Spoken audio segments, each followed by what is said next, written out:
What's up, everybody? Welcome to another edition of Ring the Bell and Eagles Show. I'm Johnny Mack, and this is Brad DeFrancesco. How you doing, Brad?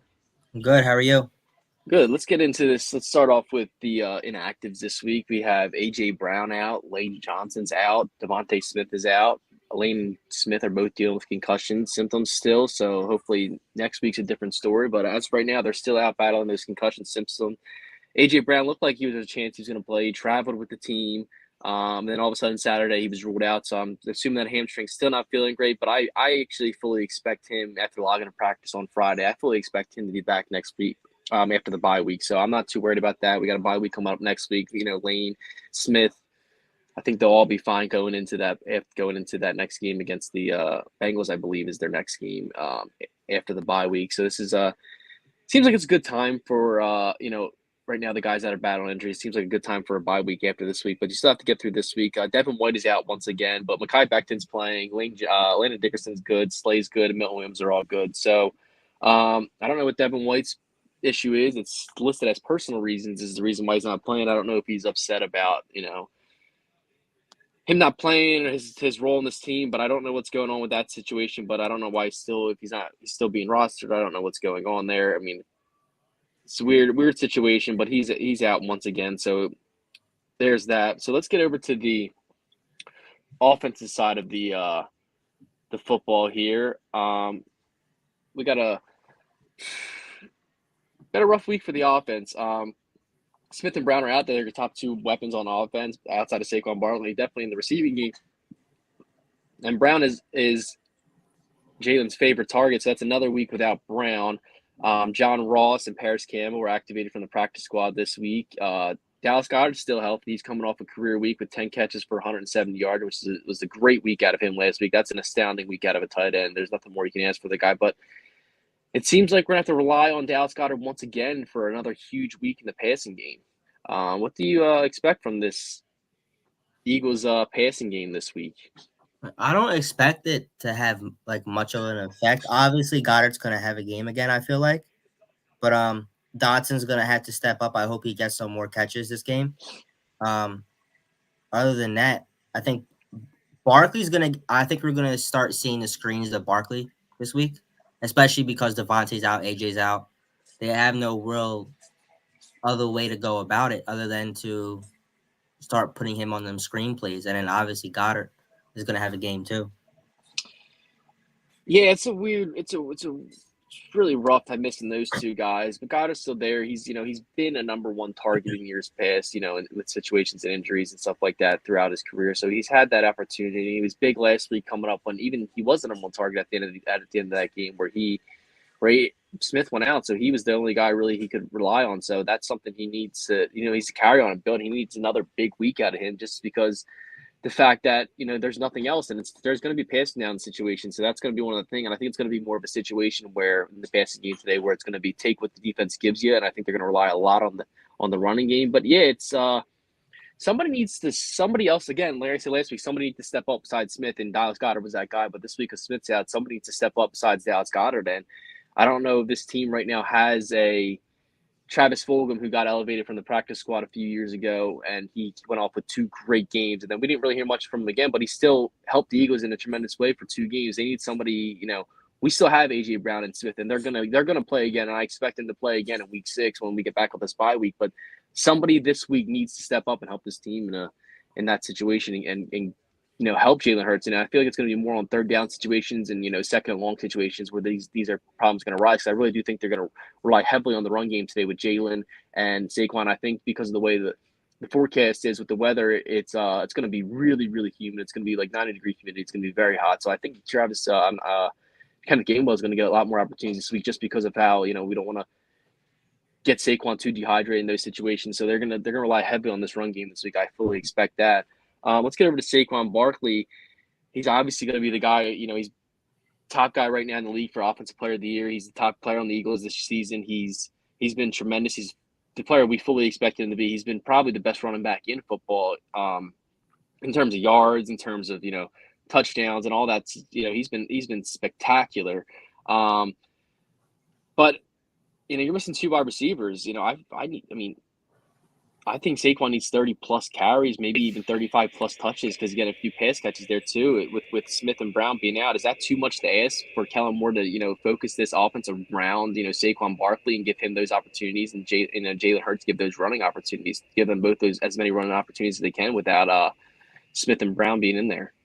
I don't think it's too much because Saquon's been having this stretch for the start of the season massive games for us.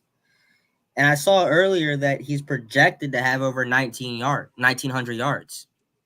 Yeah, he's projected to have a huge season right now if he continues it. I mean, he could possibly, the way he continues going, he could have over 2,000 yards. I don't really expect him to have 2,000 yards. I'm seeing him like more in the No, 1,500 yard range because there's gonna be defenses that they're gonna play this year that are just really good at stopping the run. They're gonna be able to neutralize him, and that's when we're gonna have to rely on Jalen and the wide receivers, to pick that up. But that's not gonna happen this week. It's gonna be a situation where they need to run the football. And Vita Vea appears like he's going to play. He was out last week, but it appears like he's going to play. And he's a huge run stopper. So you got to find ways, and Stallin's going to have to find ways to neutralize his attempt to stop this run game, which they have done. I mean, New Orleans for years has been a good rushing defense, and the Eagles ran all over them last week. So I expect them to run all over this team again this week. I mean, it's just something that you need to do. And you hate saying give Saquon 30 carries, this game because this guy is, he's an older player. He has been injured in the past too, but it's something that they have to do just if they want to win a football game and survive and move on this week. It's going to be 2-2 isn't terrible going into the bye week, but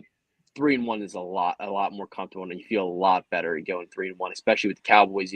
Cowboys now have lost DeMarcus Lawrence for a few weeks, and they've lost Micah Parsons for a few weeks, both with ankle sprains. But it seems like Dexter Lawrence is a lot worse than Micah, so he might not miss as much time. But that's they have a tough schedule coming up, and you need to rack up wins at this point.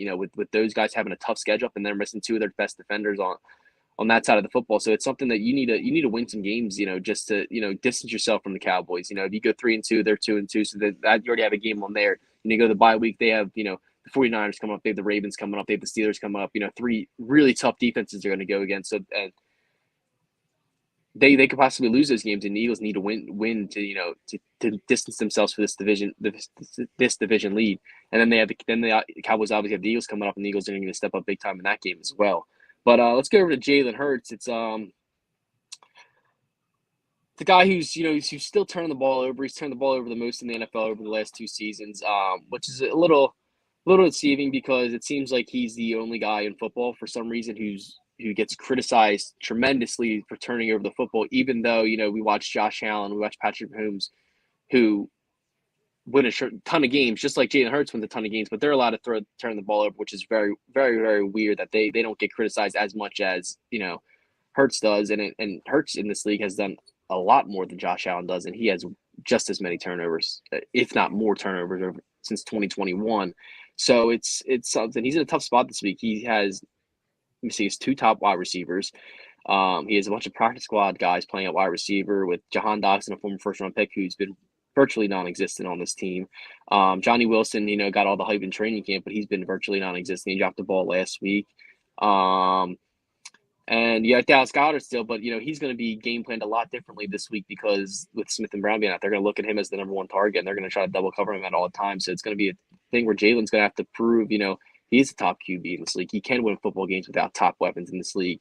He needs to protect the ball huge this week. This is a week that without Smith, you can't afford to take some of these turnovers because the Bucs offense has some good weapons. They have Chris Godwin and they have Mike Evans, who are very, very good wide receivers, and they can score points. They have scored points this week. Haven't been great the last 2 weeks offensively. They look like they could possibly be a mediocre team, maybe a bad team, but you never know. This is a team this defense that Todd Bowles is Jalen Knight's kryptonite. You look over all the matchups. He has found ways to limit Jalen Hurts and have success in this league. He saw it in the playoffs twice. The Eagles did get the win against the Bucs last year in the regular season, but Jalen did struggle in the playoffs twice against this Todd Bowles defense. And I think at this point, with the weapons you're missing, you kind of have to take what the defense gives you and not force footballs. If you have to live to fight another down, if you have to punt the football and give them bad field position for the defense, they step up big again this week. But that's something you have to do where you have to take what the defense gives you in the passing game and then focus on running the football. If you have no wide receivers open, it's time to just take off running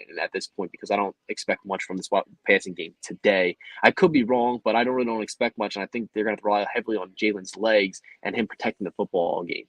What do you think? I think the same thing. I don't think they're going to be passing a lot. Obviously, Goddard's going to get the touches when they do pass.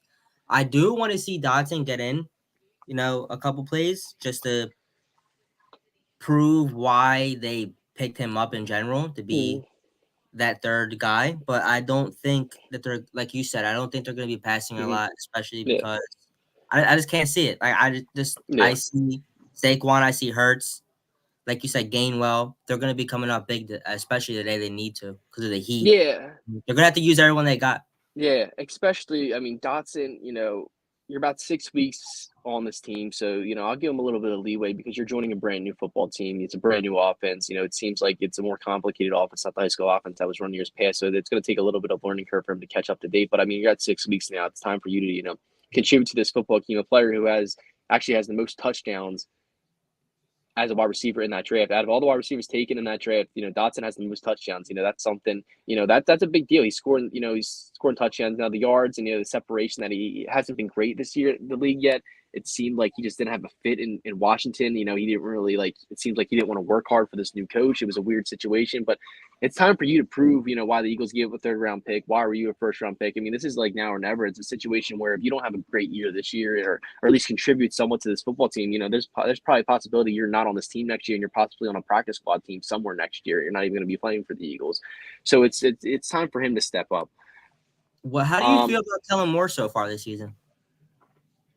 Kellen Moore, I think the offense is a lot better. You saw last week, on that final play where they just added a simple motion where they motioned Saquon and it showed that that they're playing man coverage, and then that gave Hurts the ability to see that they were going to play man coverage there, and that's how Goddard got wide open because you got two cornerbacks running into each other because they were playing man coverage, and Hurts was able to see that. So I think that helps the deep offense tremendously. But came out this week that Nick Sirianni is one of those guys, that is going to call plays at certain times in the game, which it's hard to tell which play is Sirianni calling and which play is Kellen Moore calling. Sirianni obviously came out and said he ran that fake tush push and that was his call. Was his call this pass to Saquon Barkley? We don't know. So there's some questionable decisions of this this defense, and at times a lot of the wide receivers are just running down the field, and if a four verts play look up for a big play there, which is just something that just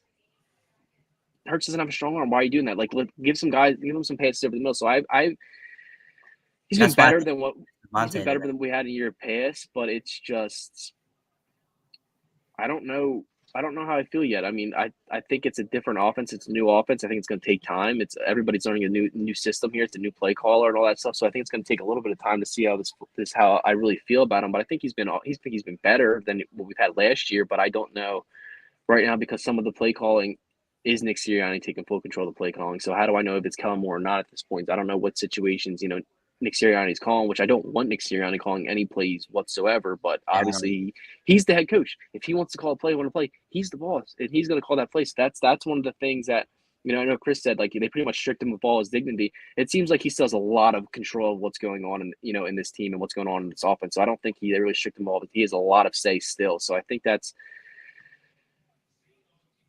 It's something that we're gonna have to look through throughout the season to see like was that a Nick Sirianni call play there? Was that the Kellen Moore call that? It's gonna be one of those situations. But I think the offense as a whole with the motion with pre-snap motion and allowing Hurts to read the defense a little more. But I would like them to get the play calling in faster because it seems like Jalen Hurts has he's snapping the ball with 2 seconds left every single time. That's something I would like to see more where. But we'll see what's going on. I mean, he's been better. We'll see what happens. I know a lot of Chargers fans and weren't a fan of him last year. He really didn't do much for them last year, so that's that. But Cowboys fans, Jason, the other show, the Cowboys show on this network, he says that the Cowboys missed by not hiring him as their head coach or keep him as their offensive play caller. So that's that's encouraging to see that you have a rival saying that he's a good play caller. So it may take some time. It's a new offense, a new scheme. It may take some time for us to really see what this offense can fully do when they're full motion. You're missing AJ Brown. That's a huge miss. I mean, week one, the offense looked great. Besides the turnovers that Jalen Hurts had, but the offense looked spectacular.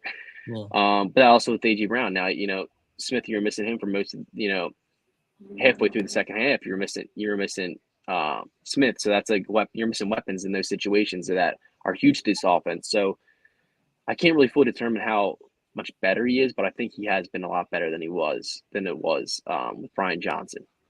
Yeah. Let's get over to the defensive side of the football, which was the star of the show last week. They were tremendous. They were, after being probably the worst defense in football last week, they looked like the best defense in football against an offense that was the best offense in football, through the first 2 weeks. And the Eagles were probably the worst defense in football through the first 2 weeks. And they looked like the best defense, and the Saints looked like the worst offense. And it was something that Vic Fangio schemed up great to a way to limit Kamara's access to break it outside, and Jalen Carter was just an absolute monster in there. He was just manhandling guys left and right. He didn't get anything on the sack part of the stat sheet, but he was pressuring. He had 18 impact plays, which is ridiculous number for defensive tackle to do, which was awesome to see. But again, I still think the Bucs are gonna run the ball against this defense. It has to be you have to prove that you can consistently stop the run. If that was just an anomaly last week, I think the Bucs are still going to attempt to rush the football. And over the last 2 seasons, the Bucs have actually had one of the worst rushing games in football. And Bucky Irving has been their top back, but he's had limited snaps. He's not their number one back, but it seems like he's going to get more carries because he's averaging 6.2 yards per carry. Obviously, he has two huge 30-yard runs, but if you take those two 30-yard runs away from him, he's still averaging 4 yards carry. Which Rashad White, he's more of a pass catcher, a better pass catcher out of the backfield, but he's only averaging 2.2 yards per carry. He's not really doing much, to help this offense in the rushing game. So they don't have a great rushing attack. We'll see. Bucky Irving's been averaging. He's been dealing with a hamstring injury this week, but he is in there. He's going to play, but you have to stop this run attack. Stop this this run attack first, and make them a one-dimensional team, which they probably will end up becoming because they have Mike Evans and Chris Godwin. But what do you expect from the rush defense this week? I expect to see. I don't think they're going to downgrade from last game, especially the way they were stopping Kamara from the games that Kamara was coming off of, with the 4 touchdowns and the rushing yards. I just don't. I think that they're going to have the same defenses. I hope to see the same defenses last game. Just keep it going. Yeah, I think this defense, needs another big week out of Jalen Carter. And Jordan Davis, when he was in there, he was very good against the run last week. So he had a big week too as well. So he was getting some tackle for losses, and he was pushing guys around as well. And this is, they're missing a few guys on the offensive line this week. They're beat up. The offensive linemen that are playing, they're beat up pretty bad. So it's going to be a weaker offensive line this week. And that leads into the pass rush where, they're missing a few guys. They're a little hurt on the offensive line. A lot of guys were limited in practice this week. Huff and Nolan Smith is now or never. Brandon Graham can't be the best edge rusher on this football team. He just can't. Josh Sweat has been okay. He's another guy. You're a guy who's on on last year contract here, buddy. You want to get paid. You want to get some money. You're still relatively young. You can get that big payday, but you need to show something. This pass rush. What do you expect from the pass rush today? I want to see Nolan Smith do something. I liked when they drafted him. I liked him a lot, but he hasn't proven. Yeah, he's a guy he's one of those guys who's super athletic. But he's done nothing in this league. He still has yet to prove what he can do, and I would love to see him this year step it up and do what we drafted him for. Exactly to do what we drafted him for. But I expect to see. I would like to see the defensive line get inside a little bit, put some pressure on the QB, and obviously the pass rushers to get in and get a couple sacks. But like you said, I think Nolan Smith has to have a game. Nolan Smith and Huff. Brandon Graham can't do it forever. Yeah, he's playing a lot of snaps, and a lot of people say it's how you play the snaps. So if he's going to play a lot of snaps, but he's going to get a lot of blows in between, or he's going to get breaks and stuff like that too. But he's playing a lot of snaps at age 36, and not saying you can't do that. Some guys are just freaks, man. They can, and maybe Brandon Graham's one of those freaks who could play 50% of the snaps, 50+% of the snaps, and be he shouldn't have to successfully. He shouldn't have to with with Josh Sweat, with Huff getting paid, and Nolan Smith, who's a first-round draft pick. But those 2 guys at this point have been disappointing, and it's now or never. They've done really nothing. It's now or never for those guys. Josh Sweat got some pressures last week. You saw him get him after Derek Carr at times last week, and that's even the reason why Reed Blankenship was able to pick that ball. It's a bad ball throw, but the reason why it's a bad ball throw is because Brandon Graham was about to sack Derek Carr there. You didn't have time to make a good throw. So that's going to help these deep defenders turn the ball over and and forcing completions at this pass rushing. And I actually fully expect Jalen Carter to have a monster week again this week. I expect him to get 2 sacks. Like I don't know why. I just have a feeling he hasn't got a sack yet. He's got a ton of pressures, but I actually think he's going to get 2 plus sacks this week. He's going to have a big game. I like he's going to to have see a big in there too. Who's like Sweat? I like to see them all in there. I mean, it's time. It's really time. It's not as good of offensive line have you seen this week. They're hurt, they're beat up, and it's going to be a situation. But I think the Bucs offense is often going to try to keep these guys on the field as much as possible. So they're going to be playing a lot more snaps than you normally see because they're going to be running a situation where it's going to be a faster offense. Limited the defensive substitutions where I think that could happen. Let's go to the pass coverage. The defensive backs who've been pretty good.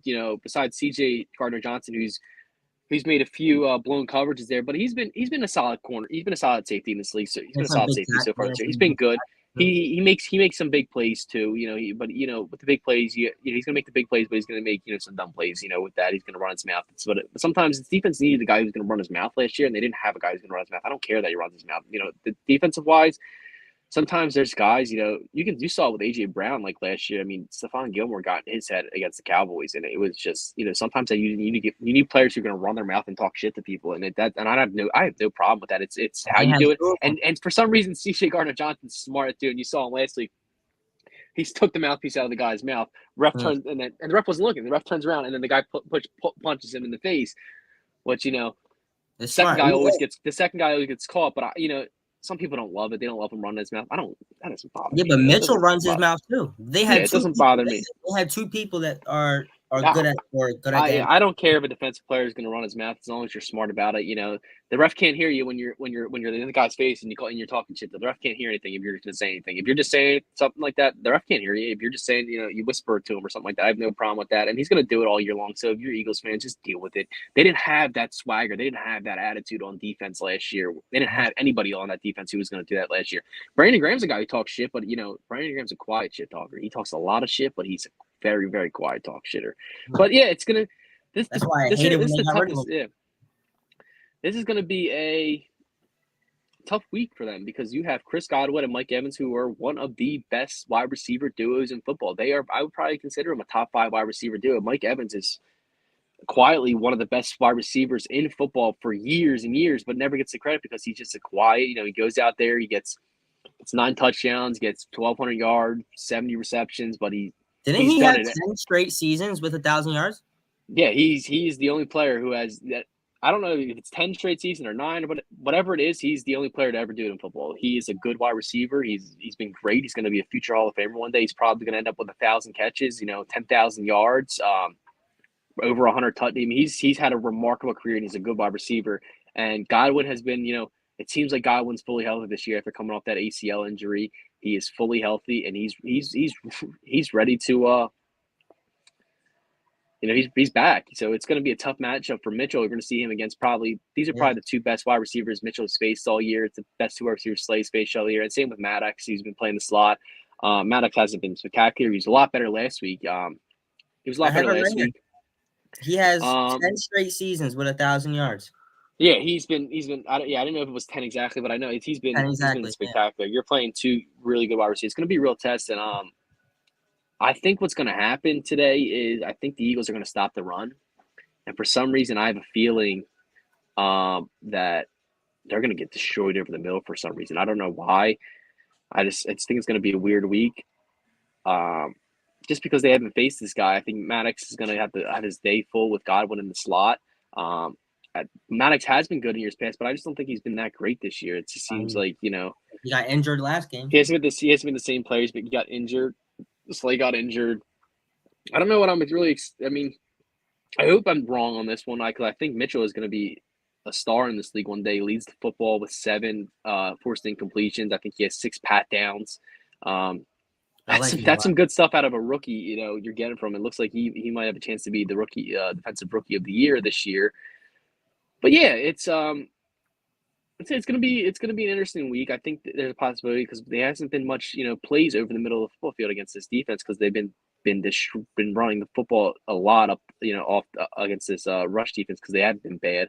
But I think they're still going to start off. We're going to see, this run game by the Bucs, to start it off, even though they haven't been great. But it's something the Eagles have to prove that they can stop this run. So it's going to be an interesting test. And it's going to be something we're going to watch out. And I'm sure we're going to talk about it a lot post game today. That what this past defense did against Godwin and Mike Evans.